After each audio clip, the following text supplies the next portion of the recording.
Let us welcome the ninth speaker. The ninth speaker is Miss Anna Oura. Her speech title is Fun Education. Fun Education. So, Miss Oura, please splash with word and splash your world.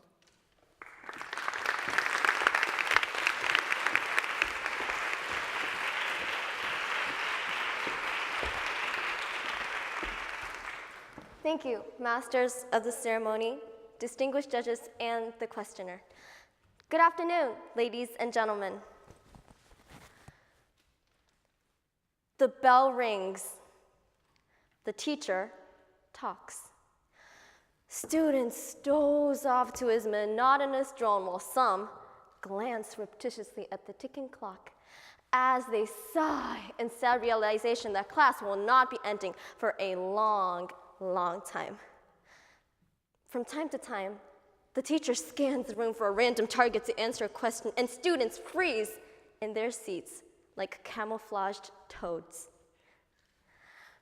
I bet you've all been here at least at one point of your life. The teacher lectures on and on about you can't even remember what.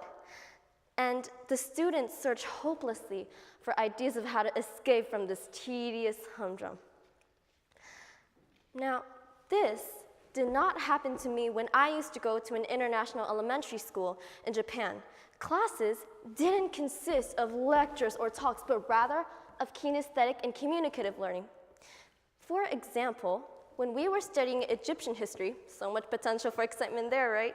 Instead of only listening to the teacher explain how mummies were made, we actually got to mummify our grandparents, grapefruits. We didn't mummify our grandparents, I assure you. And in social studies, again, when we were studying about the plight of children in developing countries, we went outside, filled 2 buckets with water, and ran around the school in an attempt to experience what some children had to do every day for clean water. Now, during these classes, none of us felt bored or tired, and we were actually genuinely disappointed when class ended. But when I later transferred to a Japanese public school, I did not experience this type of student engaging, outgoing class. Oddly, I remember more of what I learned in the international school than in the more recent public school. So, what did my teachers want me to do when I felt bored during class? What was their solution to this problem? As I'm sitting there, trying not to daydream, trying not to sleep, trying not to slip down to my chair into the silent realms below once no one wakes, my teacher just wants me to keep on doing that. Ignore the boredom, ignore all the impulses to escape, just plow through. Today, I am here to tell you to do the opposite. Be bored. Acknowledge your feeling of boredom, embrace it even. Now, I know what you may be thinking. What is this crazy, over-energetic girl with the fruit mummy even talking about? I mean, what does she know about this situation? So let me put this away and let me explain. You see, boredom is not merely a nuisance to be ignored.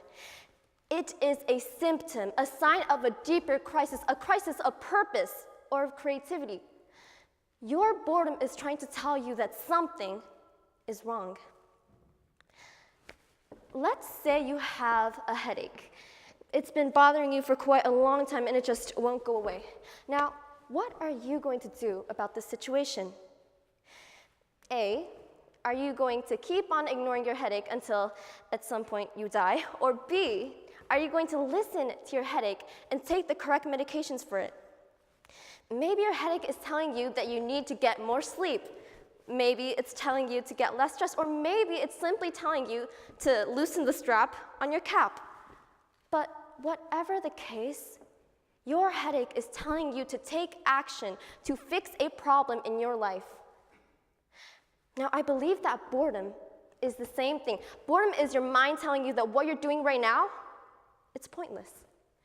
Maybe there is a point to it, but you just don't get it. Your class lacks purpose. You don't even understand why you are there in the first place. And it lacks creativity. You don't build anything. Mathematics. Now, I know some strange people who actually enjoy it, but how is trigonometry supposed to help me build anything in my future? I don't remember any math teacher even trying to answer that question. But what if? What if we listened to our boredom, and what if we decided that things need to change? How can we make mathematics more fun and relevant, for example? Here's one idea that I came up with. We could have a combined math and architecture class where our assignment would be to create, say, a bridge across Tokyo Bay. Now, in this class, not only would you have to apply mathematics to calculate weight distribution, wind speed, or perhaps the impact of earthquakes, but also study building materials, artistic design, traffic patterns, and such. Now, doesn't that sound like a fun class to you? I most definitely wouldn't feel bored in this class, especially on the field trips, where we would be able to actually visit and examine real bridges before completing our models. However, boredom may come from you simply not working hard enough at something that you may be able to enjoy. Sometimes it's your own fault. And in that case, you just have to try to actively participate in the class. Perhaps then it will become more fun, or at least meaningful. But more often at school, the boredom comes from the huge gap in between what you're doing right now and what you hope to be doing in your future. So if your class is uncreative, uninspiring, and uncommunicative, what can you do to change that situation? Why not tell your teacher how absolutely bored you are, or even better, suggest an alternative? As crazy as this may sound, this is, in fact, a crucial symptom that she needs to accurately diagnose her class. It tells her that if she doesn't make changes to her class right now, her students will labor long and learn little. And if that doesn't work out, you can always be the one who learns from the teacher's mistakes. I have sworn to myself that if I ever had the chance to deliver a speech in front of an audience, I would try my best to be fun and educational, like this. So I hope I'm not boring you right now. You see, we need meaning in our lives like we need oxygen. Without it, we suffocate. We need a constant stream of meaning every class and every day, but it's the same after you graduate school too. You need it at home and at work. You need it in every task and in every relationship. Boredom is the sign that we're missing it. So be bored. Listen to your boredom. Listen to what it is saying to you. And let it guide you to the meaning you need in your life. And that, I believe, is the first step towards fun education. Be bored. Thank you.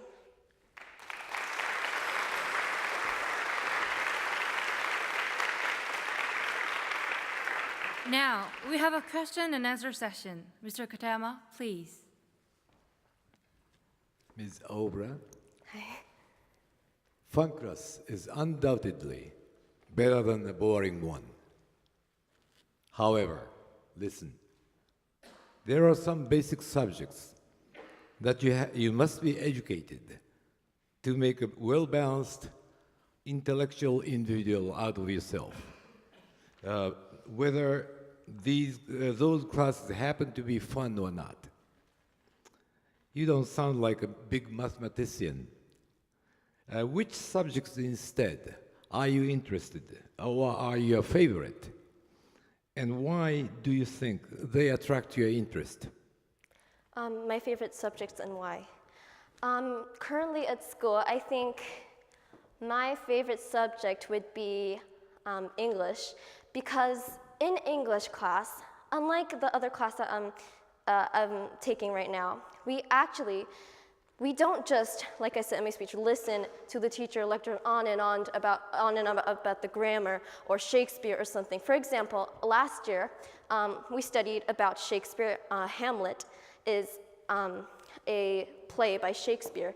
And we didn't just read the script and just like touch the surface of the play. We actually got to act it out and act the play out. So I think it really enhanced our knowledge of the play because, I mean, if you actually have to act it out, then I think you need to really understand the characters and what Shakespeare is trying to, what message he's trying to convey and things. So I think in English we have a lot of opportunities to actively participate in the class and communicate a lot. So I think, yeah, English would be my favorite subject for those reasons. I see. Do you have an experience in something, study, sport, music or game, or anything else, that you are not very excited at first, but the longer you continue to tackle, the more you started to like it? I think, so I started to take, have you ever heard of the United Nations test? There's a test called the United Nations English test, and I wanted to pass it as like a new challenge after passing Aiken. And at first, to be honest, nothing made sense to me because like I had no idea what was going on in the world. I didn't know like what was happening. I knew the surface. I knew what was happening in Syria and all those main events, and I knew all those I only knew like the surface of it. And at first, it was actually really boring for me because I don't know, because I didn't understand it very well. And I was like, why is Russia supporting the Syrian government? Aren't they bad people? But then I realized that it wasn't as simple as that. But I think as I studied more for it and as I gained more knowledge about the international society, I actually like understood why they were doing it and why this was happening. And I started to gain my own opinion on that situation. And I think that is one example of when I started off like really bored and not really excited about that subject. But then as I gained knowledge, I started to like it. And yeah, I think that's one example. Thank you very much. Thank you, Mr. Katayama. The Q&A session is over. Thank you, Ms. Omura. Please go back to your seat.